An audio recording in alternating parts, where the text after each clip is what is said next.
নাম নেই অন্নপূর্ণার তালিকায়। রবিবার ছুটির দিনে পৌরসভায় জনপ্রতিনিধিদের না পেয়ে বিক্ষোভের আঁচ কর্মচারীদের বাড়িতে। দীর্ঘদিন ধরে লক্ষ্মীর ভান্ডার প্রকল্পের সুবিধা পাওয়ার পর নাম বদলে দেওয়া নতুন অন্নপূর্ণা যোজনার তালিকায় স্থান না পেয়ে ক্ষোভে ফেটে পড়লেন শান্তিপুরের একদল মহিলা উপভোক্তা। রাজনৈতিক পথ পরিবর্তনের পর অনুদানের রাশি বৃদ্ধি পেয়ে ৩,০০০ টাকা হলেও নতুন করে ১২ পাতার আবেদনপত্র জমা দেওয়ার প্রক্রিয়ায় বিপত্তি দেখা দিয়েছে। চলতি বছরের মে ও জুন মাসে ধাপে ধাপে অনেকে টাকা পেলেও জুলাই মাসের শুরুতেই দেখা যায় সিংহভাগ আবেদন রিজেক্টেড বা বাতিল হয়ে গেছে। দীর্ঘদিন নিরবিচ্ছিন্নভাবে আর্থিক সুবিধা পাওয়া মহিলাদের আবেদন হঠাৎ বাতিল হয় শান্তিপুর পৌরসভার ২১ নম্বর ওয়ার্ডে ব্যাপক উত্তেজনা ছড়ায়। ক্ষুব্ধ মহিলারা এলাকার দায়িত্বপ্রাপ্ত ইনকোয়ারি অফিসার বিপ্লব চক্রবর্তীর বাড়িতে চড়াও হন। এ ব্যাপারে পুরসভার চেয়ারম্যান এবং অন্যান্য জনপ্রতিনিধিদের কাছে গিয়ে অত্যন্ত তারা অভ্যস্ত। তবে আজ রবিবার হওয়ার কারণেই হয়তো জনপ্রতিনিধিদের উপর ক্ষোভ বিক্ষোভের আঁচ গিয়ে পড়ল সরকারি কর্মচারীদের বাড়িতে। বিক্ষোভকারী প্রতিভা দেবনাথ সহ বঞ্চিত মহিলাদের অভিযোগ, তারা বিজেপি সমর্থক হওয়ায় বিডিও অফিস ও পঞ্চায়েতের একাংশ কর্মী ইচ্ছাকৃতভাবে তাদের আবেদনপত্র অনলাইনে সঠিকভাবে আপলোড করেননি। প্রশাসনের একাংশ অবশ্য রাজনৈতিক পক্ষপাতিত্বের অভিযোগ অস্বীকার করেছে। তাদের ব্যাখ্যা, অনেকের ব্যাংক অ্যাকাউন্টের সঙ্গে আধার কার্ডের সংযোগ না থাকা এবং ফর্ম পূরণে সামান্য ত্রুটির কারণেই জটিলতা তৈরি হয়েছে। যদিও এ বিষয়ে পৌর কর্মচারী বিপ্লব চক্রবর্তী জানাচ্ছেন, কাদের উস্কানিতে এনারা আসছেন তা জানি না। সুবিধা বঞ্চিত অনেক আবেদনকারী বিভ্রান্ত হচ্ছেন ঠিকই, কিন্তু সাধারণ বিষয়ে এই প্রকল্প নিয়ন্ত্রিত হয় সরাসরি নবান্ন থেকে, সেটা তাদের বোঝানো হচ্ছে না। সরকারি ছুটির দিনেও বাড়িতে এই বিড়ম্বনার জন্য তিনি তার ঊর্ধ্বতন কর্তৃপক্ষকে জানিয়েছেন। এভাবে সমস্যা চলতেই থাকলে তারা আগামী দিনে এই কাজের দায়িত্ব পালন করবেন কিনা তা নিয়েও যথেষ্ট সংশয় রয়েছে।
আমরা অনেক দিন হয় জমা দিয়েছি, আমরা টাকা পাইনি, এর জন্য এই দাদার বাড়িতে আসা। তো উনি কি করেন? উনি ওই পৌরসভায় কাজ করে। হ্যাঁ, কি মনে করছেন, মানে এটা কি কোনোভাবে ইচ্ছাকৃতভাবে করা হয়েছে? এরকম ধরনের ইচ্ছাকৃতভাবে, সেই জন্য এখন ওনার সঙ্গে কথা বলবেন? হ্যাঁ। কি বলছেন? কেন উনি তো আসতে চাইছেন না। আচ্ছা, এই এলাকার অনেক মহিলাদেরই, হ্যাঁ, মানে আপনাদের যা যা ওই থাকার কথা সবকিছুই ঠিকঠাক আছে? ঠিকঠাক আছে, তবু পাচ্ছেন না? না। আচ্ছা, আর অন্যরা কি পেয়েছে? অন্যরা কিছু কিছু পেয়েছে, কিছু কিছু পায়নি। কি নাম আপনার? এখানে বাড়ি? হ্যাঁ, অন্নপূর্ণা ভান্ডারে সব ফর্ম জমা দিয়েছিলাম, আমরা কোনো টাকা পয়সা পাইনি, আমাদের সব ক্যান্সেল করে দিয়েছে, সেই জন্য আমরা এখানে উনি তো এগুলো শুনলাম কর্মী, মানে পৌরসভা কর্মচারী। হ্যাঁ। তাহলে উনি কিভাবে উত্তর দেবেন? উনি উত্তর দিচ্ছে, উনি যা দু একটা কথা বলছে বা ওনার সঙ্গে ওর মাও কথা বলছে, এখানে রাগারাগি দুটো কথা হয়েছে, অশান্তি হচ্ছে। আর তাহলে উনি 21 নম্বর ওয়ার্ডের দায়িত্ব তাহলে পালন যদি করতে না পারে নিয়েছে কেন?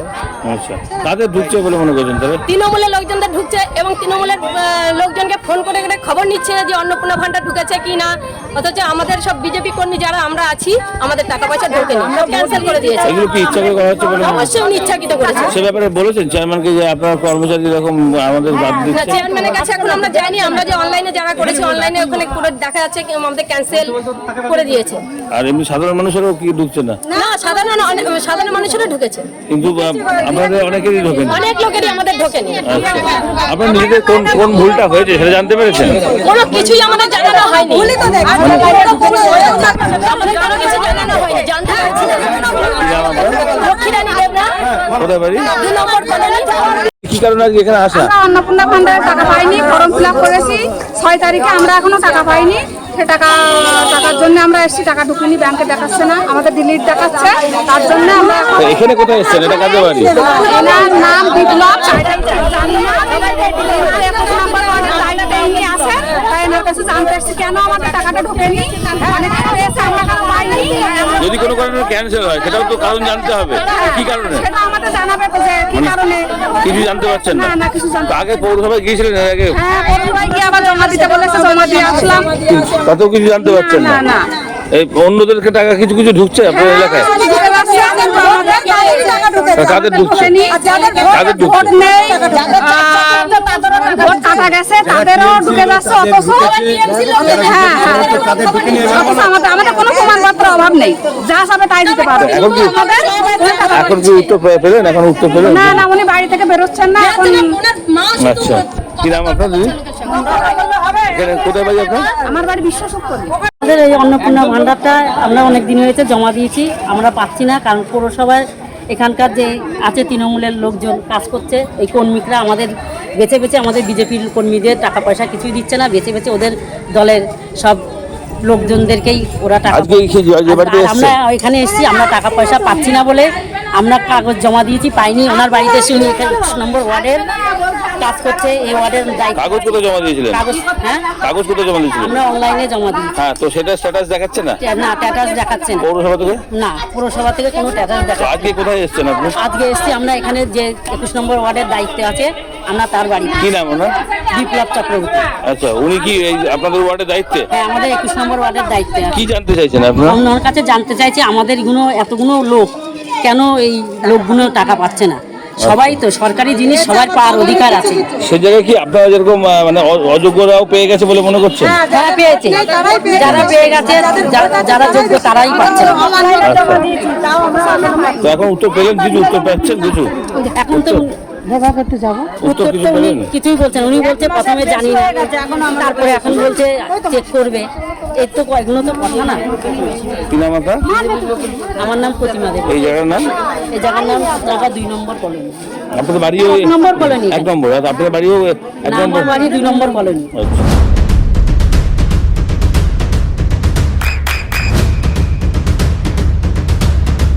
বৃষ্টিতে স্বস্তি। বৃষ্টি অ্যাকোয়া বিশুদ্ধ পানীয় জল। নাম নাকি বাদ গেছে এবং সেই বাদ যাওয়ার পেছনে আপনার কারণ রয়েছে, সেই জন্য বাড়িতে এসছে, কি বলবেন? এটা আজকে সকাল থেকে আমরা যারা এই কাজটা করছি, আমাদের সকাল থেকে আমরা খবর পাচ্ছি বিভিন্ন জায়গায় বিভিন্ন যারা ইনকোয়ারি অফিসার আছে তাদের বাড়িতে যাচ্ছে। সকালবেলা 13 নম্বর ওয়ার্ডে হয়েছে, এখন আমি ঘুমিয়েছিলাম আমার এখানে। আমি 2-3 জনকে দেখালাম যে আপনাদের বর্তমান অ্যাপ্লিকেন্ট স্ট্যাটাসটা কী আছে, তাতে দেখলাম অনেকের পেমেন্ট ফেলিওর। তাদেরকে বললাম আপনারা অ্যাকাউন্টটা চেক করুন, কারণ আমরা আজকে 12টার সময় একটা মিটিং ছিল, সেখানে জানতে পেরেছি যাদের পেমেন্ট ফেলিওর ছিল তাদের মধ্যে অনেকেরই টাকা ঢুকেছে। 21 নম্বর ওয়ার্ডে পেমেন্ট ফেলিওর 8-9 জন না 10 জন আছে, ওদের বাদে বাদবাকি সবার টাকা ঢুকেছে। আর যাদের রিজেক্ট হয়েছে তারা অনলাইনে দেখে ওদের আন্ডার ইনকোয়ারি বলে একটা প্রসেসিংয়ে রয়েছে। কারণ এই লোকগুলো কেন এসছে আমি তো বলতে পারবো না, কেউ হয়তো ওদেরকে নিয়ে এসছে ভুল বুঝিয়ে, যাদেরকে আমি দেখিয়ে দিলাম তারা আর কোনো কথা নেই, চলে গেল। মানে ছুটির বাদ দিয়েও বাড়িতে লোকজন আসছে, এটা কিভাবে দেখছেন? এটা এখন নতুন সরকার পাল্টেছে, কি বলবো, আর আমাদের তো কিছু বলার নেই। তো সেক্ষেত্রে যে চেয়ারম্যানকে জানিয়েছিলেন যেরকম আপনারা কর্মচারী হিসেবে? চেয়ারম্যানকে জানানোর থেকে আমরা এক্সিকিউটিভ অফিসার, ডিএম, এসডিও তাদের রীতিমতো আমরা সব পাচ্ছি, মেসেজ পাচ্ছি। না, অনেকে বলছেন যে তার মানে কি দুদিন আগে ফর্ম ফিল আপ করে তারটা হয়ে গেছে, প্রথম তারটা আসেনি। কেউ বলছেন প্রথমবারে পেয়েছি কিন্তু দ্বিতীয়বার আর ঢোকেনি। এসব নানান রকম যে গোলযোগ, তা তো হচ্ছে। কিছুই জানি না যে কাদের মানে কিভাবে ঢুকাচ্ছে, কিভাবে ঢোকানো হচ্ছে, কেন রিজেক্ট হচ্ছে, কেন মানে ইনকোয়ারি দিচ্ছে, কিচ্ছু জানি না। তাহলে আপনারা যখন জানছেন না, তাহলে তো মানুষকে জবাবদিহি করতে হচ্ছে, পাবলিক রিলিজটা আপনাদের। তাহলে সেটা আপনাদের ঊর্ধ্বতন কর্তৃপক্ষকে বলছেন না যে আপনি? বলেছি 12টার সময়, এবং সেখানে ইন্টিমেশন দেওয়া হয়েছে যদি এইরকমই চলতে থাকে, মঙ্গলবার দিন অফিসে গিয়ে যদি এর পরিস্থিতি না পাল্টায়, তাহলে আমরা আর কাজ করতে পারবো না। কারণ এরকমভাবে সবার কাছে জিজ্ঞাসা করতে আসছে। শনিবার, কালকে শনিবার, রবিবার, সোমবার, আজকে রবিবার, আমরা যে পোর্টালে কাজ করবো সেই পোর্টালটা টোটালি এরর করে মানুষ নাকি স্ট্যাটাস দেখতে পাচ্ছেন না, না। আমরা কিছু দেখতেই পাচ্ছি না, এরর করে দেখে। তাহলে তো এটাও তো একটা সমস্যা যে আমার কোথায় ভুল হলো সেটা যদি আমি না জানতে পারি, তাহলে সংশোধন করবো কোন জায়গা থেকে? আমাদের তো সংশোধন করার জায়গা নেই। না, আপনারা বলছেন বেনিফিশিয়ারি যিনি অ্যাপ্লিকেবল তারটা দেখা গেল হয়নি, তাহলে কোন জায়গাটায় ভুল হলো সেটা কি বলে দেওয়া? অনলাইনে দেখাচ্ছে না, অনলাইন দেখাচ্ছে রিজেক্টেড কালকে দেখাচ্ছিল, মানে রিজেক্ট মানে কালকে অব্দি রিজেক্ট দেখাচ্ছিল, আজকে সকালবেলা রিজেক্টের পরিবর্তে আন্ডার ইনকোয়ারি দেখাচ্ছে। তারা ইনকোয়ারি করছে কি বৃত্তান্ত, কোথা থেকে ওই ফর্মগুলো আসছে। না, এমনি মানে মানুষের যে বিভ্রান্ত হচ্ছে, তো টোটালি বিভ্রান্ত, আর ওদেরকে গিয়ে কেউ ফুসলাচ্ছে, ওরা চলে আসে। সে তো এখানে আসা নেই বলছি। আমি বলছি তার নিজের স্ট্যাটাস জানা সম্পর্কে, কি করতে হবে সে সম্পর্কে সেটাই বলে দিলাম, অনলাইনে গিয়ে ফোন নম্বর করে দেখছে। এগুলো কি মনে করছেন যথেষ্ট আরও অ্যাওয়ারনেসের প্রয়োজন আছে না? অবশ্যই অ্যাওয়ারনেসের প্রয়োজন। দরকার হলে তো যখন এরকম সমস্যা, তাহলে তো সেটা কোন ছোটো ছোটো করে মানুষকে নিয়ে বসে অ্যাওয়ারনেসও করা যেতে পারে যে কী কী করতে হবে, কী সমস্যা করা যেতেই পারে। সেটা যদি দেয়, আমরা যেরকম আজকে মিটিংয়ে বলেছি যে এগুলো আরও বেশি জানিয়ে দেওয়া হোক জনগণের কাছে, কারণ তারা অ্যাপ্রুভাল, তাদেরও তো সময়টা নষ্ট, তারা তো রান্না বান্না বন্ধ করে সারাদিন এখানে যাচ্ছে, একবার এই দোকানে সেই দোকানে সারাদিন কেটে যাচ্ছে। বুঝতে পারছি, লোক তো আপনার পাচ্ছে না বলে এই অবস্থা, পেলে যারা পেয়েছে তারা তো আসছে না। সেটাই। আপনার নাম পরিচয়? আমার নাম বিপ্লব চক্রবর্তী, পৌরসভার স্টাফ। এই ডিপার্টমেন্টে আছেন 21 নম্বর ওয়ার্ডে? 21 নম্বর ওয়ার্ডে আমাদের ইনকোয়ারি অফিসার করা হয় এই অন্নপূর্ণা ভান্ডারে। আপনার সন্তানের উজ্জ্বল ভবিষ্যতের সঠিক দিশা JRS public school. JRS public school, যেখানে শিক্ষা এবং আনন্দ একসাথে। JRS public school has an excellent team of teachers for the holistic development of your child. আপনার সন্তানের উজ্জ্বল ভবিষ্যতের একমাত্র ঠিকানা জেআরএস পাবলিক স্কুল। আপনি কোথায় ইনভেস্ট করবেন, কেন করবেন, বুঝতে পারছেন না তো? সঠিক গাইডলাইন পেতে আজই আসুন নদিয়ার চাকদাতে নিবেদিতা প্রাইভেট লিমিটেডে। Nivedita private limited, marketing and distribution service. Balcony বা সিঁড়ির রেলিং, মডিউলার কিচেন বা ড্রয়িং রুম, এক কথায় আপনার স্বপ্নের বাড়িকে করে তুলুন আরো সুন্দর। Chakdah ply centre, gorgeous look বা কোয়ালিটি সবে 3 নম্বর 1 Chakdah ply centre. Chakdah ply centre, KBM, Chakdah, Nadia. হোমওয়ার্কটা করেছো? হ্যাঁ স্যার। এ বাবা, ভুল করেছো কেন? চোখে কেমন ঝাপসা দেখছি, লিখতে আর পড়তে খুব সমস্যা হচ্ছে। চাকদার মডার্ন অপটিক্স থেকে ভালো চোখের ডাক্তার দেখিয়ে নাও। প্রতিদিন প্রকৃত চোখের ডাক্তার ও দৃষ্টি বিশেষজ্ঞ মডার্ন অপটিক্স, চাকদহে। চাকদা অ্যালুমিনিয়াম সেন্টার, প্লাই, কাঁচ, laminates, kitchen fittings, door lock, window ও অ্যালুমিনিয়ামের খুচরো ও পাইকারি বিক্রেতা। চাকদা অ্যালুমিনিয়াম সেন্টার, পূর্বলালপুর 50 নম্বর রেলগেটের পাশে, চাকদা, নদিয়া। নদিয়া জেলার সবথেকে বড় বিল্ডার্স চাকদার মা মনসা বিল্ডার্স, রড ও সিমেন্টের পাইকারি ও খুচরো বিক্রেতা। মা মনসা বিল্ডার্স, পদ্মবিলা, চাকদা, নদিয়া। রুম রে মাত্র 1500 টাকা থেকে স্টার, খাওয়া দাওয়া রিজনেবল প্রাইস। নদিয়ার একমাত্র 3 স্টার ক্যাটাগরি হোটেল এনবি সোনার বাংলা হোটেল, কল্যাণী এইমসের ঠিক উল্টো দিকে, কল্যাণী, নদিয়া। নদিয়ার একমাত্র অথরাইজড ডিস্ট্রিবিউটর ঘোষ কমিউনিকেশন, থানার মোড়, চাকদা